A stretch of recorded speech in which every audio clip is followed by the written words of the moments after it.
Alhamdulillahi Rabbil Alamin. Assalatu wassalamu ala asyrafil anbiya wal mursalin Sayyidina Muhammadin wa ala alihi wa sahbihi ajma'in.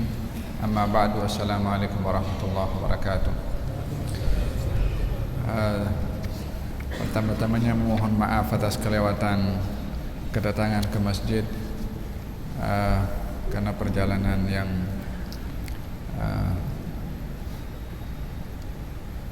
zahmah atau jam, tapi alhamdulillah dapat sampai. Terima kasih kepada semua yang hadir karena setia menunggu. Mudah-mudahan setiap masa yang dilalui i'tikaf di rumah Allah akan memberikan pahala yang besar dan derajat yang tinggi di sisi Allah, sementara kita menjadi tetamu kepada Allah Subhanahu wa taala. Setiap orang yang datang ke rumah Allah maka menjadi tetamu kepada Allah. Selama mana ia berada di rumah Allah, selama itu menjadi tetamu kepada Allah, maka Allah Subhanahu wa taala sebagai tuan rumah pastinya akan menjamu kepada tetamunya, dan jamuan daripada Allah berupa rahmat, berupa pengampunan, berupa hidayah, berupa taufik.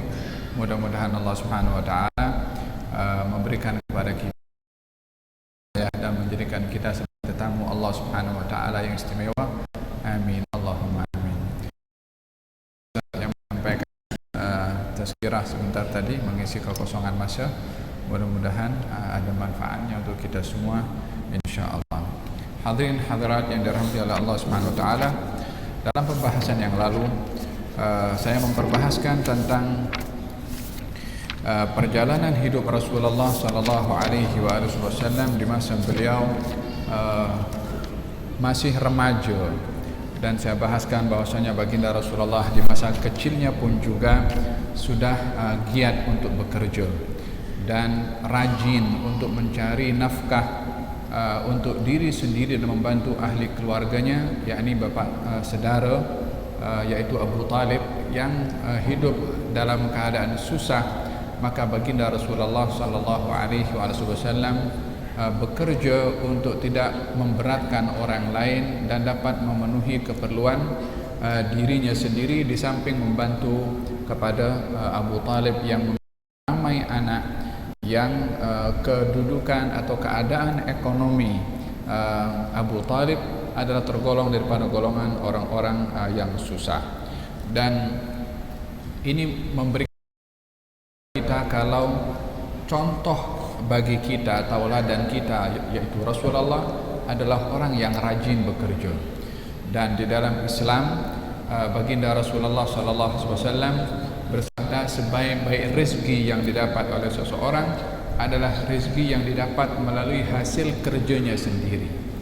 Rezeki macam-macam, pemberian daripada orang rezeki, kita meminta lalu dapat pun juga rezeki.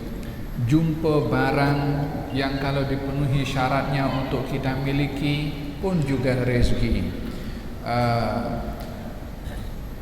Tapi daripada kesemua rezeki, warisan pun juga rezeki. Daripada kesemua rezeki ini, yang paling baik dan paling barakah adalah rezeki yang kita cari sendiri, rezeki yang kita bekerja sendiri. Oleh sebab itu baginda Rasulullah ketika melihat anak muda meminta-minta, maka dipanggil oleh Nabi supaya balik ke rumahnya, ambil barang yang boleh dijual. Dijuallah barang itu, dibelikan kapak pemotong kayu. Kata Nabi, engkau bawa ini kapak, potong kayu, engkau pikul itu kayu, engkau jual. Dengan demikian lebih baik daripada engkau meminta-minta yang terkadang diberi, yang terkadang ditolak. Ini pembahasan yang lalu menggambarkan baginda Rasulullah bekerja menjadi pengembala kambing, dan saya bahaskan kenapa baginda Rasulullah bekerja mengembala kambing. Selain daripada rajin bekerja untuk memenuhi nafkah keperluan dirinya, selain daripada itu baginda Rasulullah ingin membantu keluarganya, selain daripada itu ada hikmah di sebalik Nabi mengembala kambing. Dan para nabi juga, para rasul, hampir daripada mereka keseluruhannya sebelum diangkat menjadi nabi, bekerjanya adalah mengembala kambing. Apa sebab?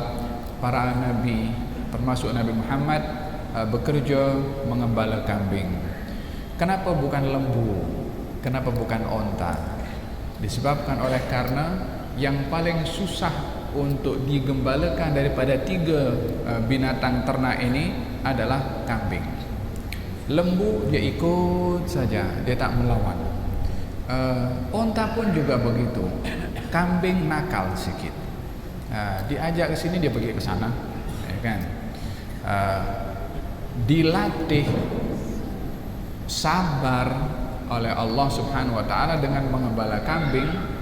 Karena menjaga kambing itu sukar, jadi seseorang yang menjaganya itu diuji kesabarannya. Baginda Rasulullah akan menjadi seorang yang mengembala umat, yang menjaga umat, yang mendidik umat dengan berbagai macam kerenah, dengan berbagai macam sifat dan perangai. Maka baginda Rasulullah SAW dilatih terlebih dahulu sebelum diangkat menjadi nabi dengan mengembala kambing, bertujuan agar supaya terlatih kesabarannya berhadapan dengan kambing, supaya nanti satu hari bila mana berhadapan dengan pelbagai macam kerenah daripada umatnya, daripada bangsa Arab pada ketika itu, beliau pun sudah terlatih dari aspek kesabarannya. Kata Sayyidina Ali bin Abi Thalib radhiyallahu anhu karramallahu wajhah, ia mengatakan, ma ana wa nafsi illa qara'il ghanam. Perumpamaan saya dengan kerana hawa nafsu saya umpama orang yang mengembala kambing. Ini hawa nafsu nakal. Hawa nafsu ini nakal. Ada sifat-sifat mazmumah, seperti mana ada sifat-sifat yang terpuji. Rakus sifat kepada hawa nafsu. Cinta dunia sifat kepada hawa nafsu. Hasad dengki sifat kepada hawa nafsu. Takabur sifat kepada hawa nafsu. Buruk sangka sifat kepada hawa nafsu. Ya kan? Nak menang dalam segala masalah sifat kepada hawa nafsu. Sifat-sifat ini ada di dalam setiap orang. Kalau seorang itu kalah dengan sifat-sifat ini, maka dia akan menjadi orang yang sombong, akan menjadi orang yang kejam, akan menjadi orang yang zalim, akan menjadi orang yang tamak kalau dia ikut hawa nafsunya. Tapi kalau hawa nafsunya dididik, maka dia akan menjadi orang yang hamba, yang sederhana, yang dia berbaik sangka, yang dia ikhlas, yang dia telus. Sehingga dengan demikian manusia terdedah dengan sifat hawa nafsunya untuk menjadi orang yang baik atau menjadi orang yang sebaliknya, tergantung bagaimana ia menyikapi kepada hawa nafsu. Kata Sayyidina Ali, perumpamaan saya dengan hawa nafsu umpama orang yang mengembala kambing. yakni berinteraksinya dengan hawa nafsu umpama orang mengembala kambing. Macam mana orang mengembala kambing? Kalau kambing itu banyak, yang mengembala kambing itu di belakang kan, sudah dihalau supaya maju ke sana. Nanti ada satu kambing yang pergi ke situ, ada satu kambing lagi pergi ke sana. Kalau nampak satu kambing pergi ke situ, ke kanan, pengembala kambing pergi sana, kasih balik kambing itu, dihalau supaya join dengan kambing-kambing yang lain. Belum settle kambing satu pergi sana, nampak kambing satu pergi sana, dia pun pergi kejar kambing itu, halau supaya dia bergabung dengan kambing-kambing yang lain. Ulang aliknya ini adalah memuji kesabaran bagaimana menjaga kambing. Demikian juga hawa nafsu, saat ini dia ingin ini, esok dia ingin itu, lusa dia ingin begini. Demikian sikap manusia dengan hawa nafsu umpama pengembala kambing menyikapi kepada kambing-kambing yang agak liar berbandingkan kepada yang lainnya. Dan kenapa Nabi SAW membela kambing atau mengembalakan kambing? Disebabkan adalah salah satu hikmahnya memuji kesabaran baginda Rasulullah SAW. Dalam pembahasan yang lalu juga saya ceritakan setelah Nabi mengembala kambing, kemudian Nabi bekerja juga berniaga dengan barang perniagaan Siti Khadijah radhiyallahu anha wa ardhaha. Inilah yang akan kita bahaskan pada hari ini. Perjalanan baginda Rasulullah berniaga barangan Siti Khadijah dan berakhir dengan pernikahan baginda Rasulullah dengan Siti Khadijah. Apa yang berlaku antara perniagaan dan sampai ke pernikahan, kita akan dengarkan selepas adzan insyaallah. Alhamdulillah.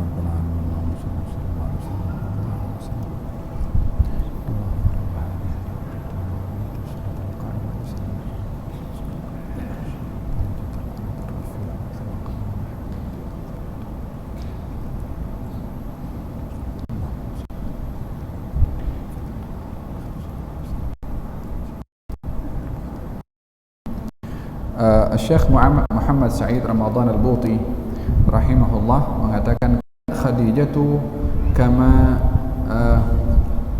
yarwi Ibn Al-Athir wa Ibn Hisham imra'atan tajiratan dhata syarafin wa mal. Khadijah seorang perniaga yang terhormat dan seorang wanita jutawan.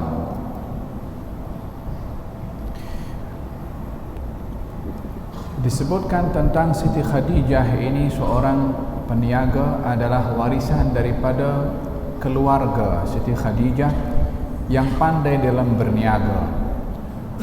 Siti Khadijah salah seorang daripada keluarga yang terjun dalam bidang bisnes, dalam bidang perniagaan, bahkan ianya adalah perniagaan yang bertaraf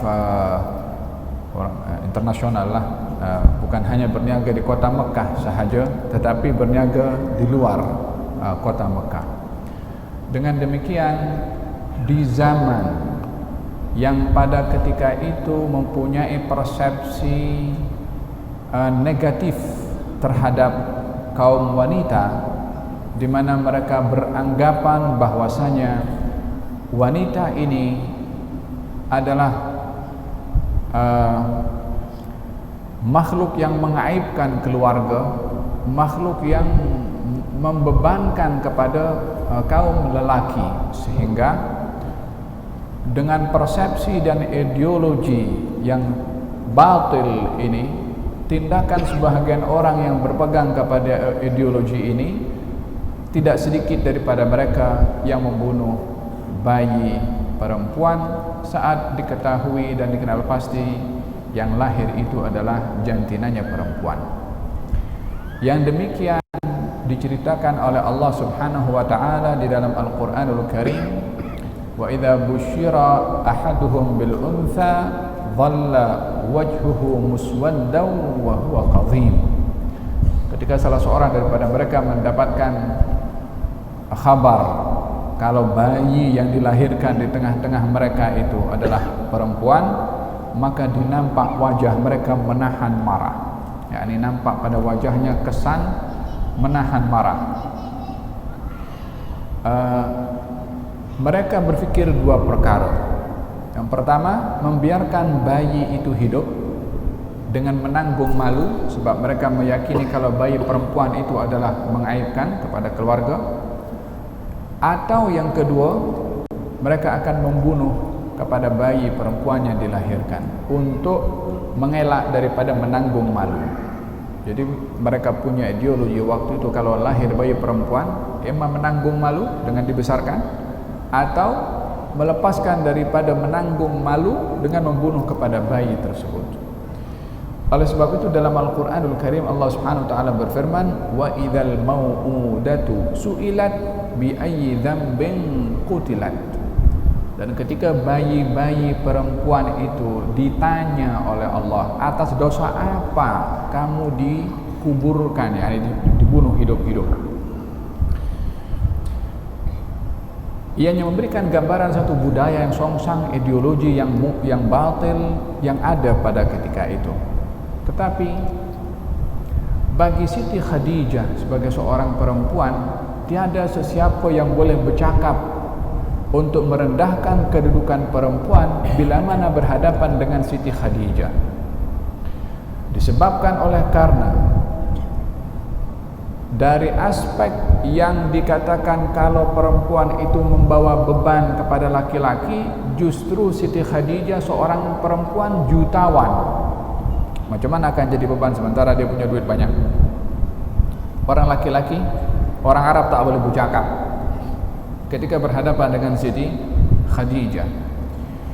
Yang kedua, Siti Khadijah dikenali Sayyidat Nisa Quraisy, yakni sebelum Islam pun juga Siti Khadijah dikenali dengan seorang wanita terhormat di kalangan wanita-wanita Quraisy.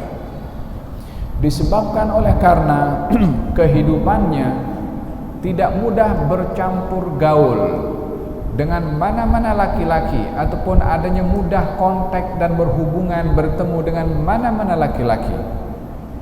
Beliau menjaga marwah dan kehormatannya untuk tidak mudah ditemui dan dijumpai oleh mana-mana laki-laki, termasuk sebahagian daripada mereka yang berhasrat untuk merisik dan berkahwin dengan Siti Khadijah. Bahkan sirah menceritakan tentang Siti Khadijah ketika berada di Mekah, yakni sebelum datangnya Islam, kalau duduk dengan perempuan-perempuan yang lain, maka perempuan-perempuan itu segan bila mana bersama dengan Siti Khadijah untuk mengurat laki-laki yang kebiasaannya pada waktu itu kaum wanita bila mana ingin mendapatkan habuan pemberian harta, maka menjual kehormatannya kepada sesiapa laki-laki, bahkan meletakkan bendera pun di rumahnya. Tetapi bila mana mereka bersama dengan Siti Khadijah, mereka segan. Kalau ada laki-laki yang mengurat, maka perempuan itu melempari kepada laki-laki. Walaupun kalau tak ada Siti Khadijah, mereka seronok kalau ada laki-laki yang mengganggu. Tapi keberadaan Siti Khadijah menyebabkan mereka segan, termasuk laki-laki pun juga segan bila mana ingin mengganggu kepada wanita-wanita kalau di tengah-tengah itu ada Siti Khadijah. Oleh sebab yang demikian, beliau digelari dengan Sayyidat Nisa Quraisy. Daripada bangsa Quraisy, wanita yang terkemuka adalah Siti Khadijah. Beliau juga gelaran Siti Khadijah ini sebelum datangnya Islam dikenali sebagai penghulu kaum wanita Quraisy dan dikenali sebagai seorang yang suci. Disebabkan oleh kerana tidak mudah untuk bergaul dengan sesiapa, dan pernikahannya sebelum dengan Rasulullah adalah pernikahan yang biasa berlaku di zaman jahiliyah daripada pernikahan yang terhormat. Di zaman jahiliyah ini ada pernikahan yang terhormat, ada pernikahan yang tidak terhormat. yakni pernikahan yang sah, ada pernikahan namanya nikah, tapi itu adalah pernikahan yang mengaibkan, bukan nikah pun. Seperti dahulu bila mana orang menginginkan anak yang pemberani, maka dihantarkan istrinya untuk bersama dengan seorang pemberani. Setelah bersama, tidak dihampiri oleh suaminya yang sah sampai dinampak hamil atau tidak. Kalau hamil, maka barulah suami yang sah tadi itu akan bersama. Kalau anaknya lahir, anak itu akan disebahkan dengan suaminya, walaupun ini hasil daripada perzinaan dengan orang lain. Ini pun juga salah satu pernikahan yang pernah ada di zaman jahiliyah, tapi ini pernikahan yang batil, tapi dinamakan nikah pada waktu itu. Ada pernikahan yang ada akad, itu pernikahan yang sah, dan ini warisan daripada pernikahan yang ada di zaman Nabi Ibrahim dan juga Nabi Ismail. Siti Khadijah sebelum menikah dengan Rasulullah sudah menikah dengan dua orang dengan pernikahan yang sah, yang setelah itu tidak lagi menikah dan tidak bersama dengan sesiapapun selain dinikahi oleh Nabi Muhammad sallallahu alaihi wasallam. Dan dengan demikian Siti Khadijah adalah seorang jutawan, seorang terhormat, dan seorang yang suci. Katanya tastajir ar-rijal. Beliau Siti Khadijah bila mana berniaga mempekerjakan laki-laki untuk membawa barang perniagaan. Dengan begitu Siti Khadijah bukan langsung membawa barang perniagaan dan deal dengan pembeli. Tidak, dia hantarkan laki-laki. Apa sebabnya? Disebabkan oleh karena dunia perniagaan pada waktu itu adalah lebih diketuai oleh laki-laki. Maka Siti Khadijah memilih sesiapa daripada laki-laki yang jujur untuk membawa barang perniagaan. Kemudian ketika mendengar tentang Rasulullah sallallahu alaihi wasallam daripada kejujurannya dan juga amanahnya, maka baginda didatangi oleh salah seorang pembantu Siti Khadijah untuk bekerja dengan Siti Khadijah dan diberikan upah daripada hasil kerja baginda Rasulullah dengan Siti Khadijah. Ingat, Siti Khadijah ketika mempekerjakan Rasulullah setelah mendengar tentang kejujuran dan juga amanahnya Rasulullah. Demikian juga bila mana kita ini bekerja atau kita ini mencari pekerja, cari yang jujur, cari yang akhlaknya baik, baru pekerjaan yang kita nak pekerjakan kepada dia itu barakah dan juga tidak merugikan kepada kita. Walihada ketika Siti Khadijah mendengar tentang sifat jujur dan amanahnya Rasulullah, barulah dia menawarkan kepada Rasulullah akan pekerjaan membawa barang perniagaan menuju ke negeri Asyam. Sebagai permulaan, Siti Khadijah memberikan barangan untuk diniagakan di negeri Asyam, dan Siti Khadijah menghantarkan seorang. Ini bukan hanya diserahkan saja barang perniagaan itu, tapi adanya orang kanan Siti Khadijah untuk menemani. Tujuannya adalah memantau, untuk memeriksa macam mana cara bisnisnya, cara berniaganya, jujur kata jujur ke, duit yang didapat masuk poket ke, atau betul-betul disampaikan, ya kan? Sebab di luar pengetahuan dan pengawasan Siti Khadijah, maka dihantarkan seorang yang rapat dengan Siti Khadijah, orang kanan Siti Khadijah, bernama Maisarah. Maisarah ini laki-laki ya. Di sini ada Maisarah namanya perempuan, tapi ini Maisarah laki-laki. Menemani Rasulullah SAW sepanjang perjalanannya, melihat keajaiban. Di antaranya kalau berjalan nampak awan macam menaungi perjalanan Rasulullah dengan Maisarah dengan barang perniagaannya, sehingga sepanjang perjalanan macam teduh saja macam itu. Dilihat daripada cara berniaga Rasulullah berhadapan dengan pembeli yang membeli, kata-kata yang lemah lembut, yang jujur, barangnya bagaimana, harganya macam mana, dan tidak ada manipulasi dalam menjual barang, tidak ada tipu. Sepanjang perjalanan Maisarah melihat keajaiban akhlak yang ada kepada kepribadian Rasulullah. Dan yang menarik kepada Maisarah ketika sedang deal dengan pembeli, lalu kemudian ketika sedang tawar-menawar tentang barangan itu, maka diminta baginda Rasulullah untuk bersumpah demi nama berhala. Maka Nabi pun enggan untuk bersumpah dengan menyebutkan nama berhala. Dan ini pun juga disaksikan oleh Maisarah. Kembali ke Mekah, membawa keuntungan perniagaan yang berlipat kali ganda daripada kebiasaan Siti Khadijah mempekerjakan orang lain. Maisarah cerita kepada Siti Khadijah tentang sepanjang perjalanan bersama dengan Rasulullah, diceritakan A sampai Z.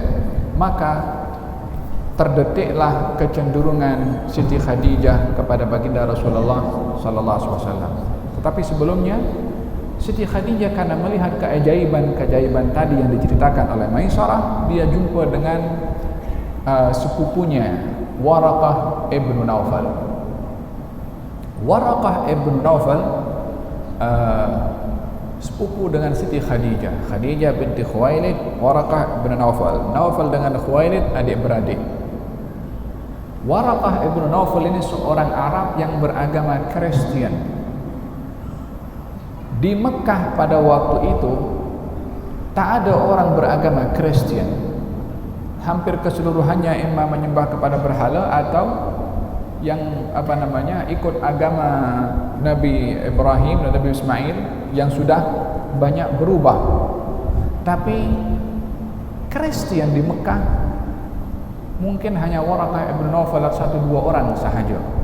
Sebab agama Kristen tidak disebarkan di kawasan kota Mekah, tapi yang ada di negeri Syam, Syria, Mesir, itu kawasan dakwahnya para nabi yang mengajak kepada agama Nasrani atau agama Nabi Isa alaihissalam. Maka Waraqah ibn Naufal yang menjadi sumber informasi bagi Siti Khadijah terkait dengan hal-hal yang ajaib. Maka Siti Khadijah datang ke Waraqah bin Nawfal dan menceritakan apa yang diceritakan oleh Maisarah kepadanya. Kata Waraqah bin Nawfal mengatakan, kalau yang diceritakan oleh Maisarah itu adalah betul, maka dia adalah seorang nabi umat ini. Semakin mantap Siti Khadijah ketika mendengarkan informasi tadi daripada Waraqah ibn Nawfal. Maka Siti Khadijah menghantarkan orang kanannya yang lain, perempuan bernama Nufaisah binti Munyah. Ini sahabat rapat Siti Khadijah, orang tengah yang menjadi sebab terjalinnya perkahwinan antara Siti Khadijah dengan Rasulullah SAW. Nufaisah jumpa dengan baginda Rasulullah. Katanya, ya Muhammad, kamu tak nak kahwin ke? Jadi bahasanya itu bukan terus datang, Siti Khadijah melamar engkau, merisik engkau. Tidak macam tu. Dia seorang bangsawan, seorang yang tak derajatnya tinggi, maka dia menjaga kehormatannya. Kata Nufaisah, engkau tak nak kahwin ke? Kata baginda Rasulullah, saya ini tak cukup duit untuk berkahwin. Yani bukan tak nak kahwin, tapi tak cukup kemampuan daripada duit. Dengan demikian, perkahwinan itu bukan hanya memerlukan kepada kekuatan tubuh badan dan adanya hawa nafsu, tapi ianya memerlukan kepada duit sebagai kemudahan yang boleh dicapai dengannya pernikahan. Nabi bersabda, ya ma'syarasy syabab, man istata'a minkumul ba'ata falyatazawwaj. Wahai anak muda, siapa di antara kamu yang mampu untuk berkahwin dari segi fisikal dan juga daripada material, maka berkahwinlah kamu. Al-ba'ah di sini kemampuan daripada kedua-dua, fisikal dan kemampuan daripada material. Maka baginda Rasulullah ketika ditanya mengatakan, saya dari tak ada duit cukup untuk nak berkahwin. Kata Nufaisah mengatakan, apa kata kalau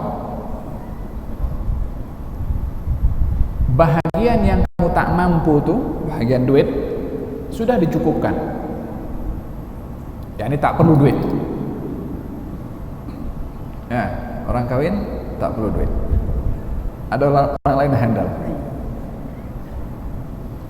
Kata baginda Rasulullah, macam mana itu boleh berlaku? Apa kata kalau kamu ada orang perempuan yang cantik, yang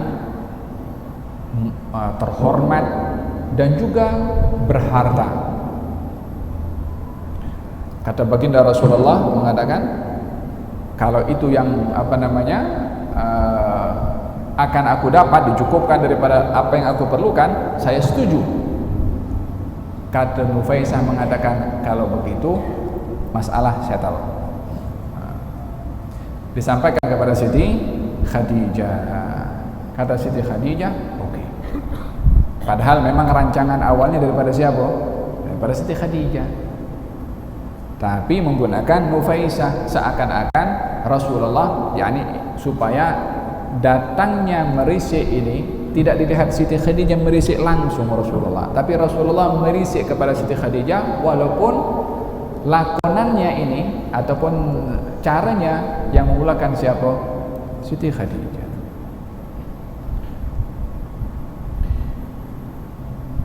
Ya, sebagai seseorang yang mahu membina satu rumah tangga, pastinya akan mencari yang terbaik. Dan tidak semestinya perempuan menunggu sesiapa datang merisik dan meminangnya, tetapi ada kalanya perlu untuk memulai. Namun cara memulainya adalah bukan dia letak dalam Facebook, saya fulan belum kahwin, tapi ianya adalah menggunakan satu strategi yang sopan, beretika. Salah satunya adalah mengikut cara Nabi Syuaib. Mengikut cara Nabi Syuaib. Macam mana Nabi Syuaib? Nabi Syuaib jumpa dengan Nabi Musa. Ya kan? Dalam Quran tu kan diceritakan Nabi Musa jumpa perempuan yang sedang menjauhkan diri daripada laki-laki di bawah pokok, dihampiri oleh Nabi Musa. Kamu perempuan, ada apa kat sini? Kata mereka mengatakan, kami ini ingin mengambil air di satu perigi, namun perigi ini ramai laki-laki di situ. Kami tunggu laki-laki ini pergi baru kami ambil air. Di sini perempuan tadi menjaga kehormatannya, tak bercampur dengan laki-laki, tak main bola sepak dengan laki-laki. Zaman sekarang kan campur semua, ya Allah. Di zaman itu tak mau bercampur, jauhkan di situ. Kalau laki-laki dah pergi, baru kami ambil air. Kata Nabi Musa, oke, kamu tunggu sini. Dibantu oleh Nabi Musa, ada laki-laki yang jaga marwah perempuan, membantu. Diambilkan air, diberikan kepada perempuan itu. Balik itu perempuan mengatakan kepada bapaknya, kepada ayahnya, perempuan tadi anaknya Nabi Syuaib, wahai ayahku, tadi kami nak mengambil air, jumpa dengan seorang laki-laki yang tolong kami bawakan mengambilkan air. Kami dapati dia orang yang jujur. Apa sebabnya? Ketika jumpa dengan perempuan itu tidak mengurat, tak tanya nama. Zaman sekarang ambil nomor handphone, kan, atau Instagram. Tak ada. Ditanya apa hajatnya. Kalau ada nak ambil air, diambilkan air, tolong, lepas tu pergi.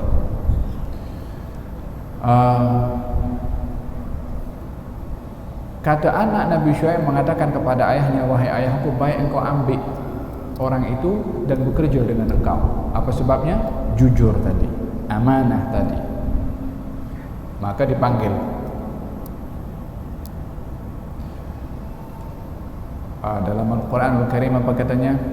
Wa kanat ihdahuma tamshi ala istihya.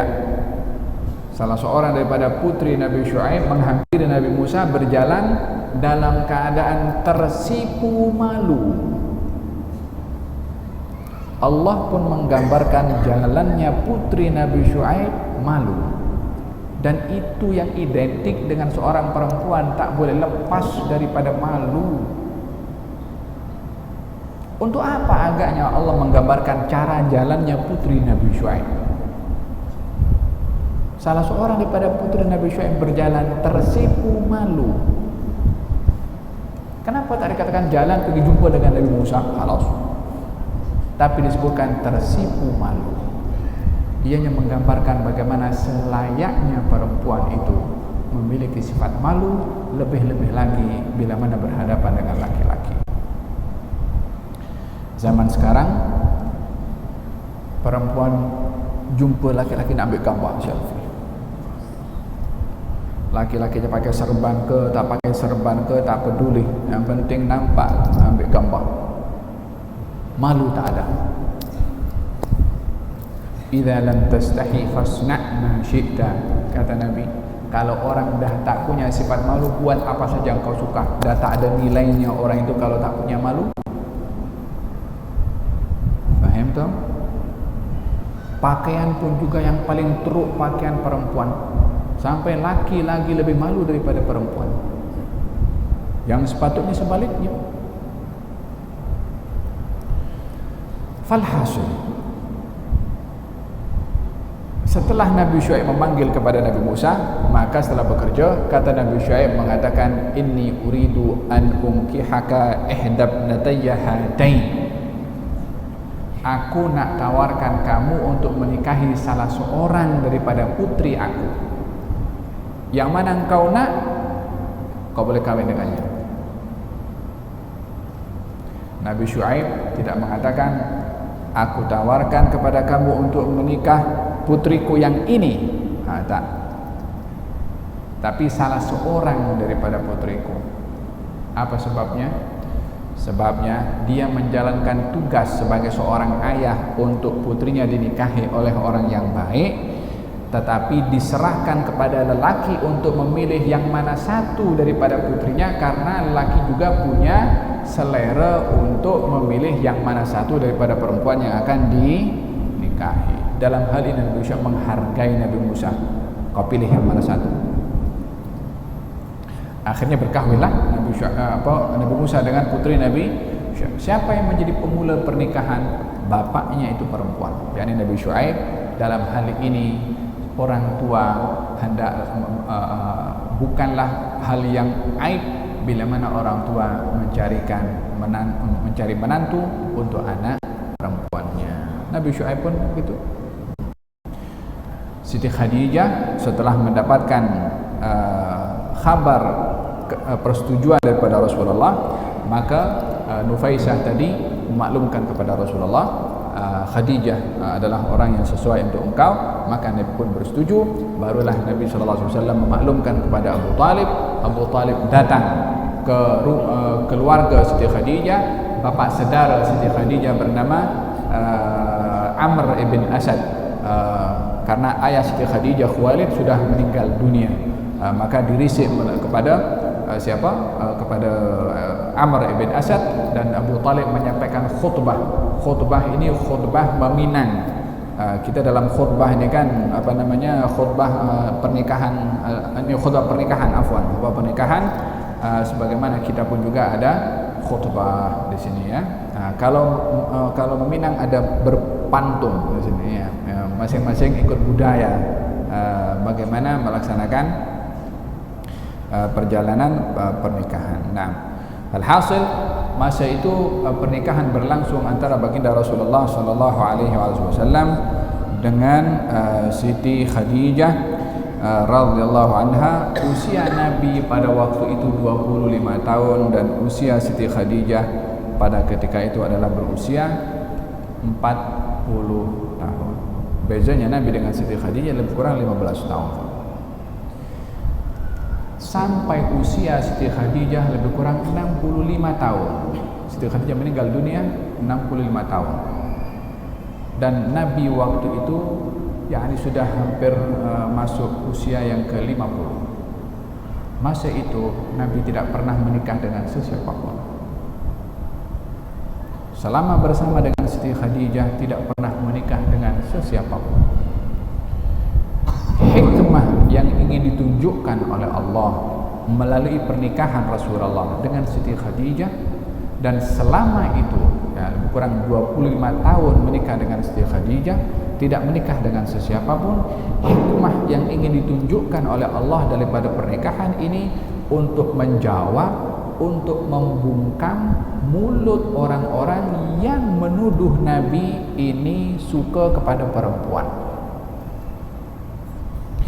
Ramai daripada golongan orang-orang mustasyriqin, orientalis, bahkan penulis-penulis bukan Islam yang menuduh Nabi ini nak sebut nama pun berat ya. Itu hiperseks. Innalillahi wa inna ilaihi raji'un. Apa sebabnya? Disebabkan oleh karena menikahi banyak perempuan. Ada 11 istri Nabi sallallahu alaihi wasallam. Mereka hanya melihat bilangan, tapi mereka tidak melihat sejarah pernikahan, motif daripada pernikahan. Kenapa Nabi menikah? Bila mana motifnya itu adalah syahwat dan hawa nafsu, bagaimana akan dilihat seorang laki-laki muda umur 25 tahun berkahwin dengan perempuan yang jauh lebih tua daripadanya 15 tahun? Tapi itu berlaku kepada baginda Rasulullah, kahwin dengan perempuan yang usianya 15 tahun lebih tua daripada Nabi SAW. Bukankah usia daripada 25 tahun sampai 50 tahun adalah masa bagi mereka manusia yang normal, hawa nafsunya itu adalah sedang kuat. Berbeza dengan orang yang sudah berusia 50 tahun ke atas yang mulai kendur. Justru selama 25 tahun usia pernikahan Nabi dengan Siti Khadijah tidak pernah berkahwin dengan sesiapapun. Di saat usia itu usia panas bagi usia tersebut, bagi anak-anak muda atau orang berusia untuk memuaskan hawa nafsunya. Tapi itu tidak berlaku kepada Rasulullah sallallahu alaihi wasallam. Kalau yang dituduhkan kepada Rasulullah seperti mana dituduhkan oleh orang-orang orientalis itu benar, maka usia itu yang Nabi akan banyak berkahwin. Tapi tidak. Seakan-akan Allah sudah mempersiapkan jawaban sebelum isunya ditimbulkan oleh orang-orang bukan Islam. Disiapkan jawabannya dulu oleh Allah Subhanahu wa taala. Dan kalau kita melihat perkahwinan Rasulullah selain dengan Siti Khadijah, yang hanya dinikahi anak dara seorang saja, Siti Aisyah. Yang selebihnya daripada istri-istri baginda Rasulullah dinikahi dengan motif untuk menjaga marwah mereka, menjaga kehormatan mereka, menjaga nafkah mereka, menjaga anak-anak mereka. Salah seorang daripada mereka Ummu Salamah, ketika dirisik oleh Nabi SAW, Ummu Salamah menolak. Nabi nak berkahwin dengan Ummu Salamah. Ummu Salamah tolak. Risikan Nabi, lamaran Nabi ditolak. Kata Nabi, kenapa menolak? Katanya, ya Rasulullah, saya dah tua. Pertama dikatakan oleh Ummu Salamah, aku dah tua. Bermakna apa? Tak boleh nak layan. Yang patut melayan adalah orang yang lebih muda. Ummu Salamah memberitahukan identitinya, aku dah tua, tak boleh nak layan engkau. Aku ini banyak anak, ini memberatkan kepada engkau, dan aku ini kuat cemburu. 3 sebab itu menyebabkan Ummu Salamah menolak lamaran baginda Rasulullah. Kata Nabi, adapun engkau dah tua, aku juga sudah tua. Engkau banyak anak, aku pun juga banyak anak. Adapun engkau kuat cemburu, aku doa kepada Allah supaya sifat cemburu engkau itu diangkat pada Allah. Baru setuju Ummu Salamah untuk dikahwin oleh Nabi SAW. Apa motifnya? Karena Ummu Salamah itu cantik, karena Ummu Salamah itu masih muda, karena Ummu Salamah kaya raya? Tak ada. Dari segi usianya hampir sama dengan baginda Rasulullah. Lalu kenapa Nabi menikahi Ummu Salamah? Suaminya syahid dalam peperangan, dan dia sebatang kara dengan anak-anaknya, maka dijaga oleh Nabi SAW. Demikian juga perkahwinan dengan istri yang lain, dengan Siti Sofiyah, dengan hampir keseluruhan, mempunyai sebab dan motif tersendiri kenapa Nabi berkahwin dengan mereka. Faham dong? Idzan dengan demikian terjawab isu yang dibangkitkan oleh golongan orientalis tentang Rasulullah. Sebelum isunya bangkit, jawabannya sudah ada. Pernikahan Nabi selama 25 tahun bersama dengan Siti Khadijah tidak dapat digambarkan keindahannya yang luar biasa. Selama 25 tahun adalah masa-masa yang sukar, di samping masa indah Nabi bersama dengan Siti Khadijah. Indahnya ketika di dalam rumah tangga, sukarnya ketika baginda mendapatkan wahyu, maka serangan kepada baginda Rasulullah bertubi-tubi kepada baginda Rasulullah dan juga kepada ahli keluarga, termasuk kepada Siti Khadijah. Kenangan selama 25 tahun itu tidak pernah dilupakan oleh baginda Rasulullah SAW. Saya akan bacakan beberapa riwayat yang diceritakan oleh Siti Aisyah, menceritakan tentang kedudukan Siti Khadijah di hati Rasulullah. Amat jarang atau sangat jarang istri kedua akan puji istri pertama. Yang ada biasanya saling mengurangkanlah karena cemburu, jelas dan macam-macam. Tapi kepada Siti Aisyah, dia sebagai istri Rasulullah setelah Siti Khadijah, dia sendiri yang menceritakan tentang kedudukan Siti Khadijah. Dan ini adalah menunjukkan bagaimana sikap insaf, yakni sikap jujur Siti Aisyah ketika menceritakan tentang kedudukan Siti Khadijah, walaupun Siti Aisyah adalah istri yang kesekian, ketiga saya ingat setelah Siti Khadijah radhiyallahu anha wa ardhaha.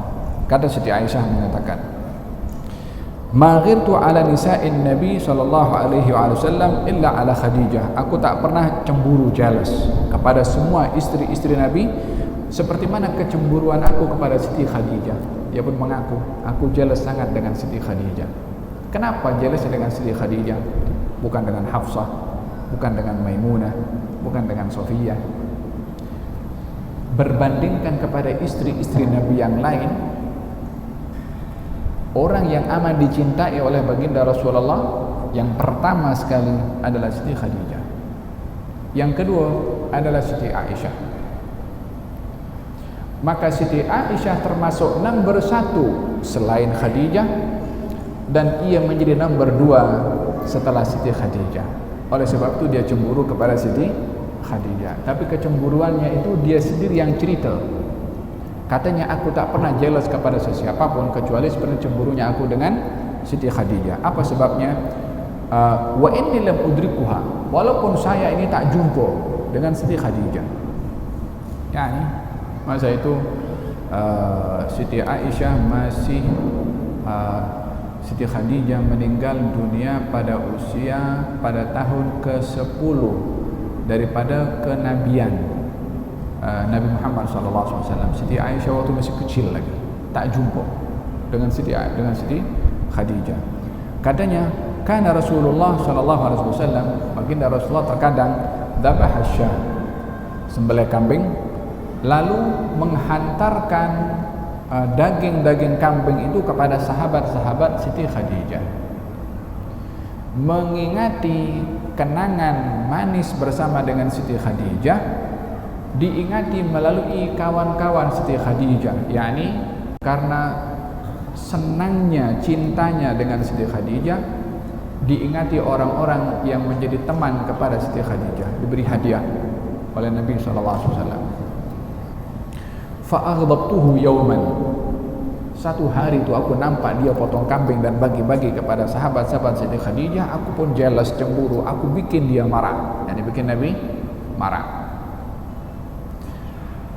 Yani dengan apa? Mengatakan, Allah dah menggantikan untuk engkau yang lebih baik daripada dia. Untuk apa engkau ingat-ingat lagi dengan perempuan tua itu? Lebih kurang macam itu. Katanya, hal kanat illa ajuzan, bukankah Khadijah itu orang dah tua? Kata Siti Aisyah. Dan Allah sudah menggantikan untuk engkau yang lebih baik daripada Siti Khadijah. Yang ini dimaksudkan adalah dirinya sendiri. Maka faghadiba, Nabi marah kepada Siti Aisyah. Katanya, la wallahi ma abdalani Allahu khairan minha. Gal tak pernah Allah menggantikan untuk aku yang lebih baik daripada Siti Khadijah. Dia yang tolong aku ketika orang memusuhi aku.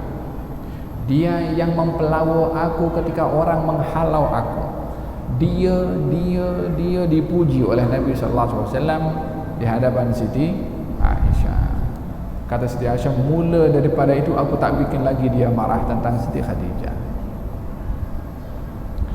Dalam riwayat yang lain beliau mengatakan, Nabi bersabda, inni ruziqtu hubbaha, aku ini dianugerahi oleh Allah cinta kepada Siti Khadijah, dan aku mendapatkan cahaya mata daripada Siti Khadijah yang tidak didapat oleh Nabi daripada istri-istri yang lain.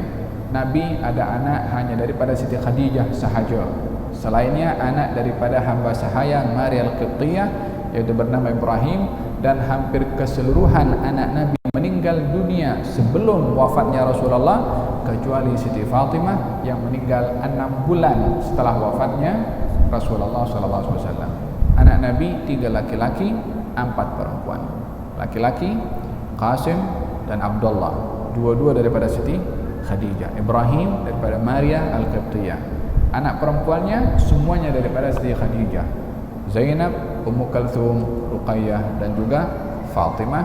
4 ini putri-putri baginda Rasulullah daripada Siti Khadijah. Keseluruhannya meninggal dunia sebelum wafatnya Nabi, kecuali Siti Fatimah meninggal setelah 6 bulan daripada wafatnya Nabi sallallahu alaihi wa ala alihi wa sahbihi wasallam. Kata Siti Aisyah, tidak pernah Nabi keluar rumah kecuali sebut nama Khadijah. Satu hari Siti Aisyah bergurau dengan Siti Fatimah. Usianya lebih kurang hampir sama. Kata Siti Aisyah mengatakan kepada Siti Fatimah, apa dikata? Hai, ayah engkau tu tak kahwin dengan anak dara kecuali aku tahu. Lebih kurang macam itulah. Maksudnya ibunya Siti Fatimah bukan anak dara sebab sudah berkahwin dengan 2 orang sebelum Rasulullah. So dia nak tunjuk, Siti Aisyah nak tunjuk kedudukannya kalau dia adalah yang pertama daripada seluruh istri Nabi sallallahu alaihi wasallam. Maka Siti Fatimah pun kecil hati karena ibunya Siti Aisyah bergurau yang menyentuh tentang ibunya. Maka dia lapor kepada baginda Rasulullah, wahai ayahku ini Ummul Mukminin Aisyah beritahu kepada aku begini dan begitu. Kata baginda Rasulullah, beritahu kepada dia, tapi ibuku dapat ayahku saat dalam keadaan dia masih bujang. Dia dapat ketika setelah duda. Dia pergi jumpa dengan Siti Aisyah, beritahu kepada Siti Aisyah begitu. Kata Siti Aisyah, ini jawaban bukan dari engkau, daripada bapak engkau. Ya, kehidupan rumah tangga itu pasang surutnya ada hatta dalam rumah tangga baginda Rasulullah sallallahu alaihi wasallam. Tetapi kontrol itu di tangan Nabi. Bukan tidak ada masalah dalam rumah tangga Nabi. Banyak masalah dalam rumah tangga Nabi. Kalau tidak ada masalah dalam rumah tangga Nabi, kita nak mencontohi siapa menyelesaikan masalah rumah tangga kita? Nabi berhadapan dengan masalah kekurangan nafkah dalam rumah tangganya. Nabi pernah dituntut nafkah yang lebih oleh istrinya. Nabi berhadapan dengan kecemburuan antara satu istri dengan istri yang lain. Nabi pernah berhadapan dengan pelbagai macam kehidupan rumah tangga Nabi yang sebahagiannya diceritakan oleh Allah dalam Quranul Karim, supaya kita dapat bercermin bagaimana kita menghadapi rumah tangga kita dan tidak ada infilat, tidak ada lepas kontrol daripada tangan kita sehingga rumah tangga ini kacau bilau karena kita melepaskan kendali untuk menerajui perjalanan bahtera rumah tangga.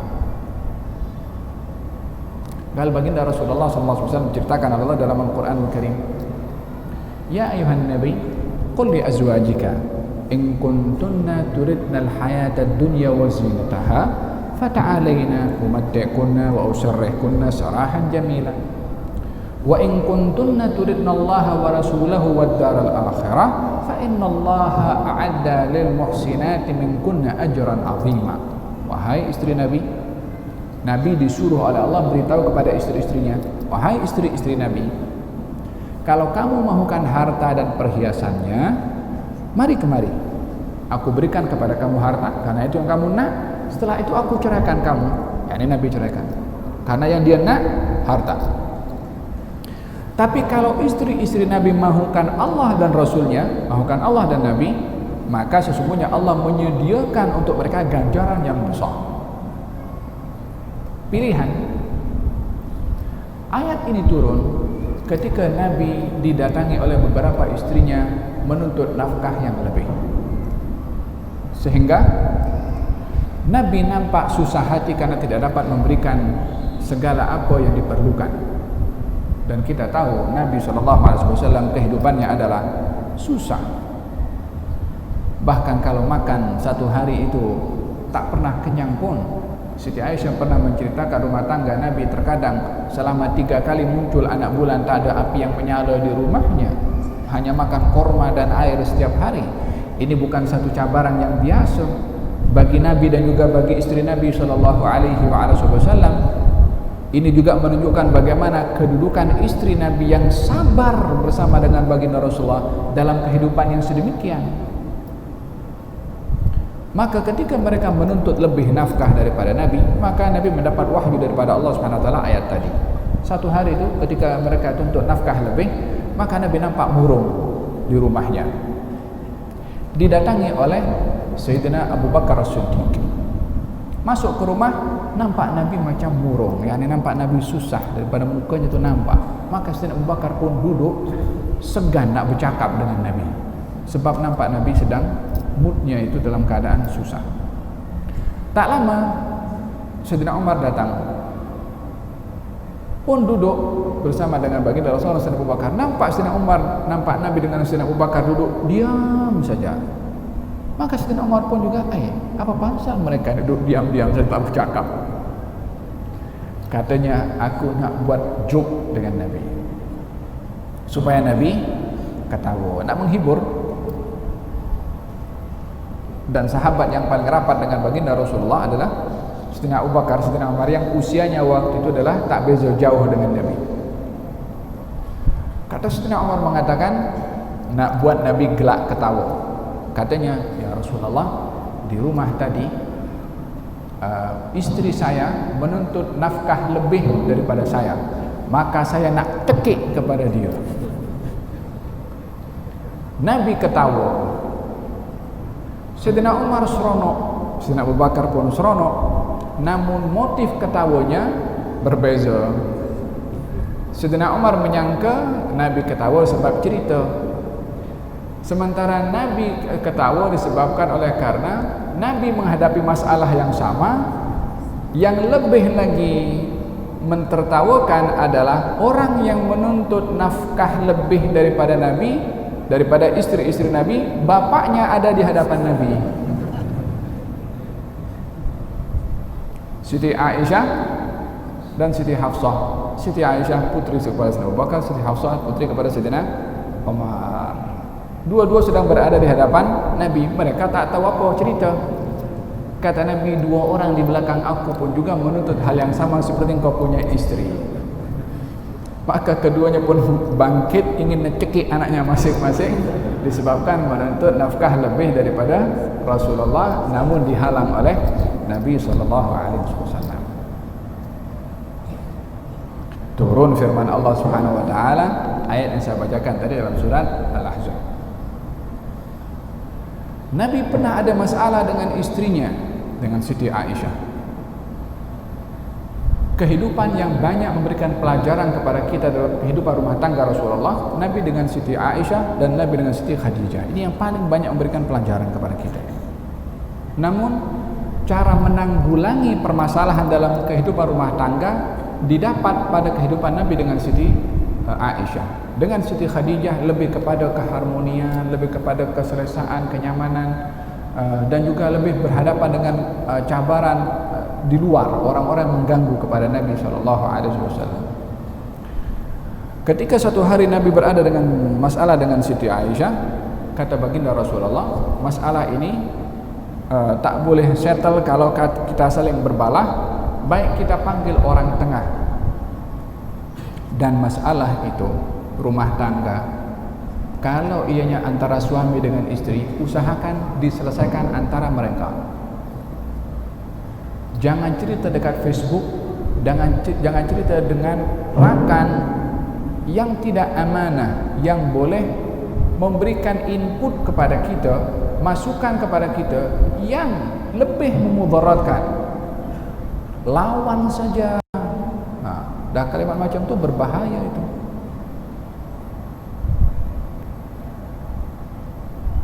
Ketika tidak dapat diselesaikan masalah antara mereka berdua, kata Nabi, jom kita panggil orang ketiga.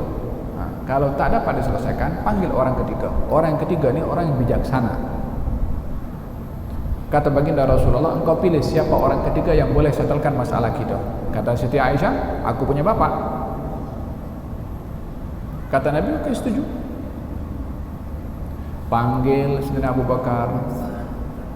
Sayyidina Abu Bakar dapat kabar kalau Siti Aisyah ada masalah dengan Rasulullah. Belum apa-apa dah nak marah dulu dengan Siti Aisyah. Apa sebab? Mana ada orang sanjung Nabi macam mana Sayyidina Abu Bakar sanjung Nabi. Dia tak kira apa, dirinya dikorbankan, nyawanya dikorbankan untuk Nabi, apatah lagi anaknya. Dia dah geram Sayyidina Abu Bakar kepada Siti Aisyah. Kemudian ketika duduk mereka berdua, Rasulullah duduk, Siti Aisyah pun duduk. Di tengah-tengah Sayyidina Abu Bakar nak menjadi hakim. Kata baginda Rasul, tengok bagaimana menyikapinya Nabi SAW. Dia laki-laki, pemimpin kepada keluarga, tetapi menghargai kepada pendapat bila mana berlaku perselisihan tapi tidak lepas kontrol daripada tangan Rasulullah, bukan dibiarkan berbuat apa saja. Jom kita cari penyelesaian. Dan tidak pun egois untuk menjadikan dirinya paling benar. Dia masih mahu untuk menjadikan orang ketiga menyelesaikan masalahnya, dan Nabi akan bersetuju dengan apapun keputusan. Kata baginda Rasulullah mengatakan kepada Siti Aisyah, siapa dulu nak cakap? Engkau dulu cakap atau aku dulu yang cakap? Yani untuk cerita masalah kita ni apa? Supaya orang tengah ni boleh menimbang dan memberikan keputusan. Kata Nabi, siapa dulu cakap? Aku ke atau engkau? Kata Siti Aisyah, engkau yang cakap dulu, tapi cakap yang betul. Masa Siti Aisyah mengatakan kepada Nabi cakap yang betul, tangan Sayyidina Abu Bakar dah terbang. Kemudian ketika nampak tangan Sayyidina Abu Bakar itu naik, Siti Aisyah sembunyi di belakang Rasulullah. Tadi dia gaduh dengan Nabi, sekarang berlindung di belakang Nabi. Kalau berlindung di belakang Nabi, siapa boleh untuk nak mengambil satu tindakan sementara dia berlindung di belakang Rasulullah sallallahu alaihi wa ala alihi wasallam. Sayyidina Abu Bakar tak boleh buat apa di hadapan Rasulullah sallallahu alaihi wasallam. Kata Sayyidina Abu Bakar, engkau suruh dia, yakni Rasulullah, cakap yang betul bila dia cakap tak betul. Clear Sayyidina Abu Bakar dengan baginda Rasulullah sallallahu alaihi wasallam. Selesai masalah, balik rumah, Sayyidina Abu Bakar masih geram. Patah balik lagi ke rumah Nabi sallallahu alaihi wasallam. Kembali lagi ke rumah Nabi, Nabi dah gurau dengan Siti Aisyah. Masalah settle. Tidak ada masalah rumah tangga Nabi yang sampai lama dibiarkan, tapi diselesaikan. Demikian kehidupan rumah tangga yang kita boleh dapat daripada kehidupan baginda Rasulullah sallallahu alaihi wa ala alihi wasallam. Laqad kana lakum fi Rasulillahi uswatun hasanah. Ada tauladan baik daripada kehidupan rumah tangga Rasulullah, termasuk permasalahan yang ada di rumah tangga Rasulullah menjadi contoh dan pelajaran bagi kita. Kalau rumah tangga Nabi tidak ada permasalahan, dengan siapa kita akan mencontohi untuk menyelesaikan permasalahan rumah tangga kita? Faham tak? Dan dengan demikian baginda Rasulullah sallallahu alaihi wasallam menikah dengan Siti Khadijah radhiyallahu anha wa ardhaha, dan baginda bersabda bahwasanya sebaik-baik kaum wanita di syurga adalah Maryam binti Imran, dan juga Asiyah, dan juga Khadijah. Yang ketiga adalah Fatimah. Ini kaum wanita terkemuka di syurga: Maryam, Asiyah, Khadijah, dan juga Fatimah, putri Nabi sallallahu alaihi wa ala alihi wasallam. Hadirin hadirat yang dirahmati oleh Allah Subhanahu wa taala, demikian kehidupan rumah tangga baginda Rasulullah sallallahu alaihi wa alihi wasallam. Pada kelas yang akan datang insyaallah kita akan memperbahaskan tentang pembangunan Ka'bah, tentang bagaimana Rasulullah membangun Ka'bah, siapa pertama yang membangun Ka'bah, bagaimana Ka'bah itu rosak lalu dibangun semula, harta apa yang digunakan untuk membangun Ka'bah, kita akan dengarkan pada kelas yang akan datang insyaallah. Mudah-mudahan Allah Subhanahu wa taala berikan kepada kita ilmu bermanfaat, dan mudah-mudahan nawaitu kita untuk mengkaji sirah Nabi ini untuk meneladani Rasulullah sallallahu alaihi wa alihi wasallam. Mudah-mudahan Allah Subhanahu wa taala menganugerahkan kepada kita rumah tangga yang bahagia seperti mana Allah anugerahkan rumah tangga yang bahagia kepada Rasulullah sallallahu alaihi wasallam. Dan mudah-mudahan Allah Subhanahu wa taala pelihara hubungan kita dalam kehidupan rumah tangga bersama dengan pasangan kita, dengan anak-anak kita. Mudah-mudahan hubungan ini adalah harmoni selalu, subur dengan kasih sayang insya-Allah. Dan mudah-mudahan Allah Subhanahu wa taala menjadikan rumah tangga kita adalah baiti jannati, rumahku syurgaku insya-Allah ya rabbal alamin. Dijauhkan oleh Allah daripada segala permasalahan, daripada segala perselisihan, daripada segala persengketaan. Dan mudah-mudahan Allah Subhanahu wa taala memberikan hidayah dan taufik. Kalau ada masalah, kita dapat menyelesaikannya dengan meniru dan meneladani cara baginda Rasulullah menyelesaikan permasalahan rumah tangga. Ya rabbal alamin, ya rabbal alamin. Suburkanlah hubungan kami ya Allah dengan mawaddah, dengan rahmah, dengan sakinah ya rabbah ya ghautha. Walhamdulillahi rabbil alamin. Bisir al-Fatihah wa ila hadrat Nabi Muhammad sallallahu alaihi wasallam. Al-Fatihah. Bismillahirrahmanirrahim. Alhamdulillahi rabbil alamin arrahmanirrahim maliki yawmiddin. Iyyaka na'budu wa iyyaka nasta'in. Shiratal ladzina an'amta 'alaihim ghairil maghdubi 'alaihim waladdallin. Rabbana taqabbal minna innaka antas samiul 'alim wa tub 'alaina innaka antat tawwabur rahim.